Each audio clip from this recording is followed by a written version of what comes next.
Why did Augustine think that his ambition made him so unhappy? Those really interesting questions where we all want success, or we at least aspire to success, and we often find ourselves in situations where we get what we want, and we find ourselves just as unhappy, or perhaps even less happy than when it started. This reality is a kind of a universal phenomenon, one that Augustine himself experienced. He was at the height of his game rather. He was the official teacher, an official teacher of rhetoric in Milan, where the emperor was, the seat of the Roman government at that time. And he was someone who would deliver a speech to the emperor, someone who was high in his game, publicly funded, viewed as a sort of hyper-successful public speaker, rhetor, and so on.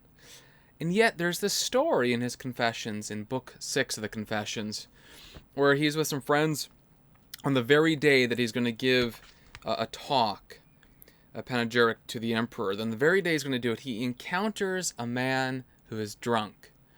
And he sees this man and thinks, why is he so joyful? He's carefree, he lacks anxiety, he's not worried about tomorrow. And the way that he got his alcohol, or at least his money for his alcohol, was by giving well-wishing people who walk by, and they, returned money or alcohol as a favor. And so he's not really even doing anything wrong to get, the alcohol, you might say. And he's so incredibly joyous from Augustine's point of view at this time. Now, Augustine will clarify it's not a pure or full joy, but it's sort of shadow of it.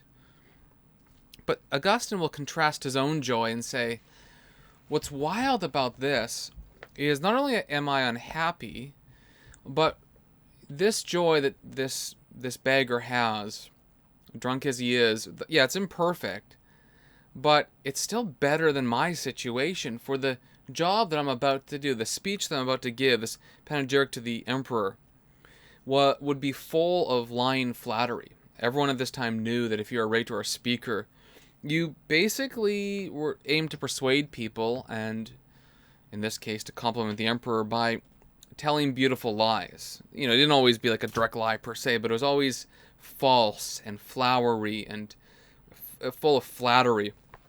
It wasn't a great thing for him to be doing as someone who, when he wrote this book, was a bishop. It would have looked terrible. And he's already at this time in Milan having a crisis of conscience over this, being a catechumen in the Catholic Church rather. So it's interesting. He talks about how unhappy I was. This is Book 6, Section 6, Paragraph 9, or whatever, Section 9, however you want to word that. How unhappy it was. Your scalpel cut to the quick of the wound, so that I should leave all these ambitions and be converted to you, who are above all things, and without whom all things are nothing. And that by conversion I should be healed. How unhappy I was, and how conscious you made me of my misery. On that day, when I was preparing to deliver a panegyric to the emperor, in the course of it, I would tell numerous lies, and for my mendacity would win the good opinion of people who knew it to be untrue. The anxiety of the occasion was making my heart palpitate and perspire with the destructive fever of the worry.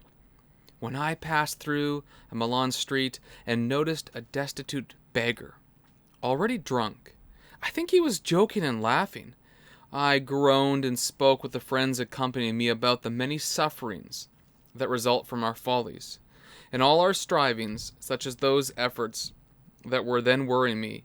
The goads of ambition impelled me to drag the burden of my unhappiness with me. And in dragging it, to make it even worse, yet we had no goal other than to reach a carefree cheerfulness. That beggar was already there before us. And perhaps we would never achieve it, for what he had gained with a few coins obtained by begging, that is, the cheerfulness of temporal felicity, I was going about to reach by painfully twisted and roundabout ways. True joy he had not, but my quest to fulfill my ambitions was much falser. There was no question that he was happy, and I was racked with anxiety. He had no worries. I was frenetic, and if anyone had asked me if I would prefer to be merry or to be racked with fear, I would have answered to be merry.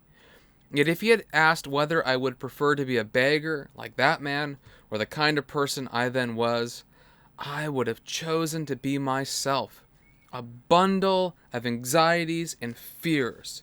What an absurd choice! Surely it could not be the right one.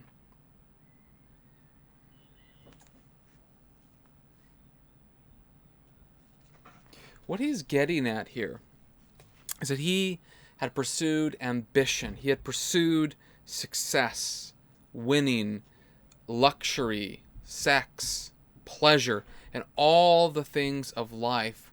Everything that you might say is under the sun. But when he gained it, he realized the vanity of all these things. That they were like a breath of air, in and out and gone the moment you expire the breath. And so he, while seeking the happy life, while seeking cheer, while seeking the goal of peace, finds that someone who lacks, like, basically all ambition has gotten it, and he doesn't. He's so racked with anxiety about the job that he has to do, the work that he has to do, all of the pressures of life that seem to accompany his ambition. And none of these things really satisfy him. They make him dread his life. He has an existential dread and fear and anxiety. Earlier in the book of Confessions, he says that he says something to the effect of, I'm a vast problem to myself. He is his own worst problem. And this man, drinking alcohol, begging for money, and doing it by well-wishing others, as Augustine says, I think elsewhere, but I guess I didn't read that part. Just cheerful, imperfect in joy for sure, but there's some glimmer of real joy there. And it rocks Augustine's world. Already his mind is in conflict over right and wrong, over the ends of ambition. He has everything that he could possibly want and desire, and he's no happier for it. Well, this is how Augustine answers or at least poses the question and begins to answer the question, why ambition had made him so unhappy. Ambition alone just gets you more worries and anxieties, more projects, more difficulties, more sleepless nights, more worry, more fear. It never can satisfy. Now, this will map on to the idea that all of us are made for rest, Augustine says. And that rest is a rest that is fitted and perfected for us in finding pleasure in the praise of God, rather than pleasure in the things of this world, even the things that are brought to us through ambition, like success. That will be sort of the answer to the question of why he's unhappy, because he's living in an unnatural way, pursuing things that are lesser, pursuing things that are not fulfilling, that he's not made for, and not doing any, like, lying to make money, essentially, is what we're talking about here in this context. He wasn't made for that, and it makes him miserable. That's the end for today. I'll continue to be talking about Augustine's Confessions. I hope you enjoyed this episode. Let me know if you're curious about any specific topics or whatever else. The Augustine's Confessions is my favorite book of all time, one I've read over and over, and I am delighted to be teaching through it right now at a university, so I'm happy to talk about it on YouTube in short ways. Thanks for listening.